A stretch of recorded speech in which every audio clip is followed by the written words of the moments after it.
कछुए और खरगोश की कहानी हम सब ने सुनी है ना?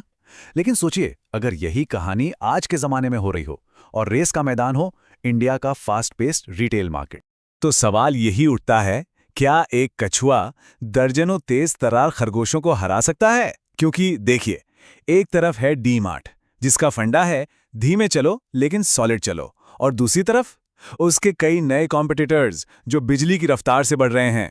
तो चलिए शुरू करते हैं। सबसे पहले ये समझते हैं कि डी मार्ट का डीएनए आखिर बना कैसे है। वो कौन सी खास थोड़ी पुरानी सोच है जिसने इससे रिटेल का, कह सकते हैं, एक बादशाह बना दिया। देखिए, डी मार्ट का फंडा ना आजकल के स्टार्टअप से बिल्कुल उल्टा है। जहां बाकी लोग पहले मार्केट पर कब्जा करने की सोचते हैं, डी मार्ट कहता है नहीं, पहले प्रॉफिट कमाओ, मॉडल को पक्का करो, फिर आगे बढ़ो। मतलब बिल्कुल वही पुरानी कहावत, धीमी और स्थिर चाल ही रेस जिताती है। अब जरा इसकी रफ्तार का अंदाजा लगाइए। पहला स्टोर खोलने के बाद 10 स्टोर तक पहुंचने में डीमार्ट को लगे पूरे 8 साल। सोचिए, 8 साल! आज के जमाने में तो कंपनियां एक साल में सैकड़ों स्टोर खोल देती हैं। ये दिखाता है कि डीमार्ट कितना कितना ज्यादा सोच समझकर सब्र के साथ चलता है। तो ये कामयाबी आई कहां से? इसके पीछे हैं 4 मजबूत पिलर्स। पहला और सबसे बड़ा, अपनी जमीन, अपनी दुकान, कोई किराया नहीं। दूसरा, पहले दिन से प्रॉफिट पर फोकस। तीसरा, एक शहर या राज्य में पूरी तरह छा जाओ, फिर दूसरे में जाओ, इसे कहते हैं क्लस्टर एक्सपेंशन। और चौथा, सबसे जरूरी, ग्राहकों को जबरदस्त डिस्काउंट देना ताकि वो बार बार और ज्यादा खरीदारी करने आए। अच्छा, तो लोग डीमार्ट में खरीदते क्या हैं? ये चार्ट देखिए, काफी कुछ बताता है। उनके टोटल बिजनेस का 57%, मतलब आधे से भी ज्यादा, आता है खाने पीने की चीजों से। आटा, दाल, चावल, तेल, मतलब वो सारा सामान जो हर घर में हर महीने लगता है, यही उनका असली गेम है। और वो जो क्लस्टर वाली बात हमने की थी, ये मैप उसे एकदम साफ दिखाता है। देखिए कैसे महाराष्ट्र और गुजरात जैसे राज्यों में डीमार्ट के स्टोर्स का एक पूरा जाल बिछा हुआ है। लगभग आधे स्टोर्स तो बस इन्हीं 2 राज्यों में हैं। ये मॉडल सालों तक अपराजय लगता था, जब तक कि कहानी में नए खरगोश नहीं आ गए। और यहीं से कहानी में आता है एक बड़ा ट्विस्ट। डीमार्ट के इस शांत समंदर में एक तूफान उठता है, जिसका नाम है क्विक कॉमर्स। ये हैं हमारी कहानी के नए फुर्तीले खरगोश, ब्लिंकिट, इंस्टामार्ट। ये नाम तो अब हर किसी की जुबान पर हैं। इनका वादा क्या है? 10-15 मिनट में आपके दरवाजे पर सामान।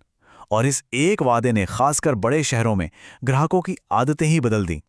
तो अब लड़ाई बिल्कुल साफ है 2 अलग अलग वादों के बीच।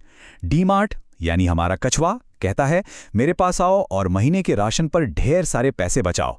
और क्विक कॉमर्स, यानी खरगोश, कहता है कहीं मत जाओ, घर पर बैठो और अपना कीमती वक्त बचाओ। पैसा बनाम समय, यही है असली टक्कर। और इस टक्कर का असर अब दिखने भी लगा है। ये कोई अटकलें नहीं है। डीमार्ट के मैनेजमेंट ने खुद माना है कि क्विक कॉमर्स की वजह से, खासकर मेट्रो शहरों में, उनकी ग्रोथ पर लगभग 2% का असर पड़ा है। अब ये 2% सुनने में शायद कम लगे, लेकिन ये एक बहुत बड़े बदलाव का संकेत है। तो सवाल ये है कि इस नई चुनौती का सामना हमारा कछुआ कैसे कर रहा है? क्या वो भी खरगोश बनने की कोशिश कर रहा है? नहीं, बिल्कुल नहीं, बल्कि वो अपने कछुए वाले कवच को ही और मजबूत कर रहा है। चलिए समझते हैं डीमार्ट की इस 3 तरफा जवाबी स्ट्रैटेजी को। तो अपने किले को बचाने के लिए डीमार्ट ने एक 3 pronged स्ट्रैटेजी अपनाई है। मतलब 3 मोर्चों पर एक साथ काम कर रहा है। और मजे की बात यह है कि ये अपनी जड़ों से जुड़ा हुआ है। पहला मोर्चा, अपने स्टोर्स को और बेहतर बनाना। मतलब कस्टमर जब स्टोर में आए तो उसका एक्सपीरियंस शानदार हो, बिलिंग के लिए लंबी लाइनें कम हो, सामान हमेशा स्टॉक में मिले। लेकिन हाँ, इस सुधार की एक कीमत भी चुकानी पड़ी। उनके प्रॉफिट मार्जिन पर लगभग 1% का असर हुआ। दूसरा मोर्चा है ऑनलाइन दुनिया, जिसका नाम है डीमार्ट रेडी। लेकिन यहाँ एक बहुत बड़ा ट्विस्ट है। ये कोई 15 मिनट वाली डिलीवरी सर्विस नहीं है। डीमार्ट यहाँ भी अपने पुराने फंडे पर कायम है, वैल्यू और बचत। उनका टारगेट है कि जो लोग महीने का सामान प्लान करके मंगवाते हैं, उन्हें 6 घंटे के अंदर एक प्रॉफिटेबल तरीके से डिलीवरी दी जाए। और अब आते हैं तीसरे और शायद सबसे दिलचस्प मोर्चे पर, डीमार्ट का असली जवाबी हमला, जो सुनने में शायद थोड़ा पुराना लगे, लेकिन है बहुत पावरफुल। डीमार्ट मैनेजमेंट की ये लाइन उनकी पूरी स्ट्रैटेजी को एक वाक्य में बता देती है। वो कहते हैं, हमारा असली काउंटर क्विक कॉमर्स के खिलाफ हमारा फिजिकल स्टोर है। और इसके पीछे का लॉजिक बहुत सॉलिड है। सोचिए, जब एक परिवार महीने भर का राशन खरीदने निकलता है, तो उसकी प्रायोरिटी क्या होती है? बचत। डी-मार्ट जाकर वो एक ही ट्रिप में 1000-1500 रुपए तक बचा लेते हैं। ये एक ऐसी जरूरत है जिसे क्विक कॉमर्स पूरा कर ही नहीं सकता। क्यों? क्योंकि भारी भरकम सामान की 10 मिनट में डिलीवरी का इकोनॉमिक्स बहुत ही मुश्किल है। और डीमार्ट सिर्फ कह नहीं रहा, करके भी दिखा रहा है। वो अपने फिजिकल स्टोर्स खोलने की रफ्तार को और भी तेज कर रहे हैं। ये दिखाता है कि उन्हें अपने इस पुराने आजमाए हुए मॉडल पर कितना कितना ज्यादा भरोसा है। जरा इन नक्शों को देखिए। बाईं तरफ वो इलाके हैं जहां डीमार्ट का किला पहले से मजबूत है, और दाईं तरफ पूरा उत्तर भारत, एक बहुत बड़ा अनटैप्ड मार्केट। ये उनके लिए अगला मैदान है जहां वो अपनी क्लस्टर स्ट्रैटेजी को फिर से दोहरा सकते हैं। तो आज ये रेस कहां खड़ी है? आइए एक नजर डालते हैं कि इस रिटेल की दौड़ में अभी क्या चल रहा है और आगे क्या हो सकता है। अगर हाल के नतीजों पर नजर डालें तो पता चलता है कि इतने कंपटीशन के बाद भी डी-मार्ट का कछुआ लगातार आगे बढ़ रहा है।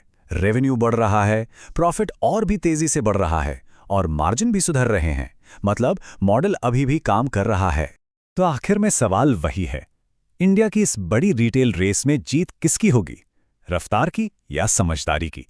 खरगोशबाजी मारेंगे या कछुआ एक बार फिर साबित करेगा कि slow and steady wins the race? ये तो वक्त ही बताएगा।